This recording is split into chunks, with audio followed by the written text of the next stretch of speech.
আমাদের সুরের দরকার না নূরের দরকার? আমাদের সুরের দরকার না নূরের দরকার? নূর হলো ঈমান, নূর হলো সহিহ আমল, নূর হলো হক্কানি উলামায়ে কেরামের সাহাবাত, কোরআন সুন্নাহ মাফিক জীবন গঠন করার নাম হলো নূরানি জিন্দেগি। কথা বলেন ঠিক কিনা? আল্লাহ কবুল করুক।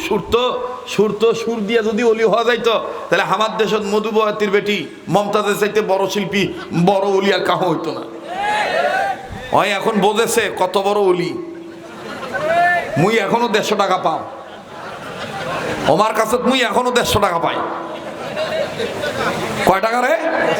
কথা কয় না, কয় টাকা? এই বেটি আমার বিরুদ্ধে মামলা করছিল বিগত গভর্নমেন্ট আমলে আমার ব্যাপারে, বজলুর রশিদের বিরুদ্ধে। আর সিরাজগঞ্জের এক বক্তা ছিল মাওলানা রেজাউল করিম উল্লাপাড়া কাউসারি আর কি, মারা গেছে। অপরাধ কি? অপরাধ ছিল একটাই, ওই কিছু সুরসুরি তোলা গান গাইতো, আমরা আবার এটারে কবিতার আকারে দিয়া বিপরীত মুখে সুন্নতের গান গাইতাম। এটা আমাদের অপরাধ। কারণ ওর গান তো হলো, গলা ওর ভালো ছিল, কিন্তু ওর গান তো শুধু গলায় বলতো না, গিটার, হিটার, মিটার, একতারা, দুতারা, সেতারা, ডুগি, তবলা, খেন্দুরি, বেন্দুরি, harmonium, কুঙ্গু, Shantu, electric Dam, hockey stick Dam, কত কিছু। ঠিক আছে না? নিয়ে তখন এই বেটি কইতো, তোমরা অনেক সময় শুনতে ওই যে বরফ ব্যস্ত জায়গায় আইসক্রিম ব্যস্ত ভ্যানত করিয়া, ওই কেমন কইতো, খালি বাড়ি পাইয়া বদুক খাওয়াইতে চায়। এইটারে আমি আবার আল্লাহ আল্লাহদের সোহবতে যে এইটার বিপরীতে বানাইলাম। কব কথা কয় না, কব?